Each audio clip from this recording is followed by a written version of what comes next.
할렐루야, 좋은 아침입니다. 오늘도 말씀으로 하루를 시작합니다. 슬기로운 아침 시간 시편 119편 81절에서 88절까지 말씀입니다. 우리는 계속 시편 119편을 보고 있습니다. 시편 119편은 8절씩 끊어서 하나님의 말씀의 완전함을 노래하고 있는데요. 그래서 인생의 고민이나 걱정, 살면서 경험하게 되는 희노애락도 모두가 말씀 가운데 답이 있다는 것을 우리에게 알려주고 있는 것이 시편 119편이고 말씀 중심의 삶이란 어떤 것인지를 보여주고 있는 것이 시편 119편의 말씀입니다. 오늘은 11번째 연으로서 영혼의 피곤함에 대해서 말씀을 나눠보도록 하겠습니다.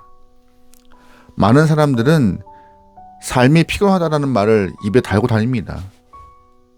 어린아이부터 어른에 이르기까지 이 피곤함을 호소하는 경우가 참 많아요.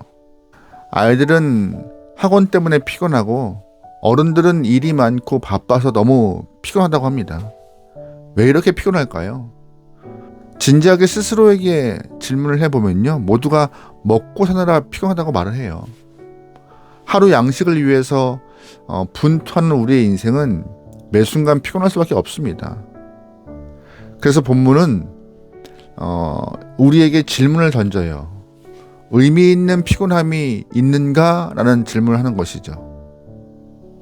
썩어질 것에 대해서 너무나 노력하는 그런 육체의 피곤함은 다 겪지만 의미 있는 피곤, 즉 영혼의 피곤함을 누리고 있는가라고 질문하는 것이에요. 81절입니다. 나의 영혼이 주의 구원을 사모하기에 피곤하오나 나는 주의 말씀을 바라나이다. 아멘. 시인은 영혼이 피곤하다라고 말을 하고 있습니다. 영혼이 왜 피곤할까요? 본문의 시인은 구원을 사모하기 때문에 영혼의 피곤함을 호소하고 있습니다. 육체도 몸을 많이 쓰면 피곤한 것과 같이 영혼도 많이 사용하면 피곤할 수밖에 없습니다. 영혼을 사용한다는 것은 뭐예요? 영적인 일을 도모한다는 것입니다. 어떻게 사는 것이 하나님의 뜻인지 알기 위하여서 영적 에너지를 사용하다 보면 영혼의 피곤함을 느끼는 것이죠. 인생에는 수많은 갈림길이 있습니다. 어디로 가야 할지, 이런 상황에서는 어떤 선택을 해야 될지 그 갈림길에 서 있을 때가 있는데 사람들은 대부분 자신의 육체적 욕망에 따라서 선택을 하죠. 또한 지금까지 살아온 길이기 때문에 그냥 고민 없이 같은 길을 걸어갑니다. 그런 사람들은 영혼의 피곤함을 느낄 이유가 없지요. 하지만 갈림길 앞에서 하나님이 나에게 바라시는 것이 무엇인가 고민하고 하나님이 나에게 원하시는 것이 무엇인가 기도하고 주의 뜻을 찾기 위하여서 애쓰고 분투하기 위하여서 영적 에너지를 사용하면 당연히 영혼이 피곤합니다. 매 순간 영혼을 계속해서 사용하면은요, 영혼도 지치죠. 이것이 바로 시인이 말하고 있는 시인이 경험했던 영혼의 피곤함입니다. 그런데 본문의 시인은 그 영혼의 피곤함을 해소하기 위하여서 가장 필요한 것이 주의 말씀이다라고 우리에게 강조하고 있어요. 81절이에요. 나의 영혼이 주의 구원을 사모하기에 피곤하오나 나는 주의 말씀을 바라나이다. 아멘. 육체가 피곤하면 좋은 음식 먹고 쉬면서 기력을 회복하는 것처럼 영혼도 필요하면 먹거리가 필요하다는 것이에요. 바로 영혼의 양분인 말씀이 필요하다라고 시인은 우리에게 가르쳐주고 있는 것이죠. 주의 말씀을 섭취하면 말씀이 우리의 영혼을 살아나게 할 수 있는 새로운 힘과 능을 주신다는 것입니다. 우리 인생에 이렇게 놀랍고 귀한 일들이 매 순간 있길 소망합니다.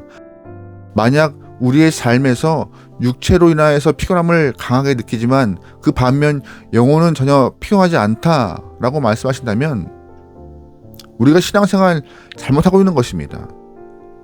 어떤 결정을 해야 할지, 하나님이 어떻게 기뻐하실지, 내가 어떤 말을 해야 하나님이 원하시는 말인지 고민하면서 살다 보면 우리의 영혼이 주 앞에서 의미 있는 피곤함을 경험하게 되는 것이에요. 사실 우리가 이러한 피곤함을 경험하는 것이 신앙생활 잘하고 있는 것이라는 증명이죠. 여러분, 그러기에 여러분의 영혼이 피곤케 원합니다. 또한 말씀을 통하여서 여러분의 영혼의 피곤함이 새히 먹길 소망합니다. 아멘. 본문의 시인은요, 시인이 재미있는 표현들을 하고 있는 부분들이 있어요. 83절입니다. 내가 연기 속의 가죽부대 같이 되었으나 주의 율례들을 잊지 아니하나이다. 아멘. 시인은 말해요, 연기 속의 가죽부대라고. 지금 생소한 표현이지만 이게 유목민들의 일상에 있는 쉬운 표현이라고 해요. 무슨 이야기냐? 유목민들은 가죽부대 안에 포도주를 항상 넣고 다닙니다. 일상적인 음료이기도 하고 삶의 기쁨을 주는 포도주를 가죽부대에 넣어서 항상 지니고 다니죠. 또한 천막 생활을 하기 때문에 가죽부대를 천막 안에 내려놓고 필요할 때마다 마시기도 하는 경우가 참 많죠. 그런데 가죽부대를 열지 않고 불을 피우면요, 그 연기 때문에 포도주가 담긴 가죽부대가 보기 흉하게 그을린다고 해요. 시인은 우리 영혼의 상태가 그렇게 그을린 가죽부대와 같다라고 표현하고 있는 것입니다. 내 영혼이 너무 영적으로 고민을 많이 하고 피곤해서 검게 그을린 가죽부대와 같이 되었지만 나는 내 영혼이 전혀 부끄럽지 않다라고 하는 것이죠. 새거와 같이 주름 없이 빛나거나 아주 팽팽한 가죽부대가 아닐지라도 영혼의 피곤함을 느낄 만큼 고민하고 애쓰면서 참 주름도 많게 변해버린 가죽부대이지만 나는 부끄럽지 않다라고 말하고 있는 것입니다. 영적인 고민을 치열하게 하면서 나는 주의 말씀을 사모하고 말씀 앞에서 내 영혼이 새롭게 되어 오늘도 달려간다라고 시인은 자신의 삶을 이야기하고 있는 것이 본문의 말씀입니다. 그래서 검게 그을린 가죽부대와 같이, 연기 속에 있는 가죽부대와 같이 좀 이쁘지 않더라도 나는 내 삶이 좋아 라고 하고 있는 것이죠. 여러분의 영혼은 연기 속 가죽부대 모습입니까? 아니면 주름 하나 없이 새거와 같이 팽팽한 가죽부대이십니까? 매 순간 말씀을 기준 삼고 말씀을 지키기 위하여서 애쓰며 영혼의 가죽부대가 주름 많고 많이 헐거워지는 모습이라 할지라도 그 가죽부대를 사모할 수 있는 영혼의 모습이 되기 소망합니다.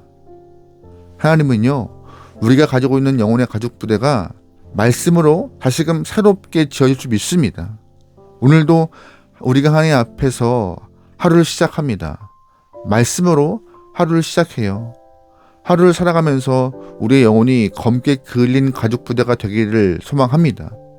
남들 보기엔 흉하다 할지라도 하나님의 말씀을 따라가고 말씀대로 살기 위하여서 고민하며 피곤해 지친 내 영혼은 주님 보시기에 아름다운 가죽부대, 아름다운 영혼 될 줄 믿습니다. 우리의 영혼이 주의 말씀으로 다시금 새 힘 얻어 살아가기를 소망하며 주님께서 기뻐하시는 모습으로 내 인생을 이끌어가길 소망합니다. 말씀으로 승리합시다. 말씀을 이뤄냅시다. 할렐루야. 아멘. 기도하시겠습니다. 하나님, 영적인 사람으로서 주의 뜻을 구하고 주의 뜻을 찾는 사람 되기 원하오니 우리 영혼의 피곤함을 말씀으로 위로하시고 주의 뜻을 이뤄내기 위하여서 땀 흘릴 수 있는 귀한 영혼들에게 인도하여 주시옵소서. 매 순간 땀 흘리는 목적과 이유가 무엇입니까? 주님의 나라와 그 의를 위하여서, 하나님의 영광을 위하여서, 하나님의 기쁨을 위하여서 땀 흘릴 수 있는 귀한 우리의 삶 되게 역사하여 주시옵소서. 모든 걸 맡기오며 예수님의 이름으로 기도합니다. 아멘.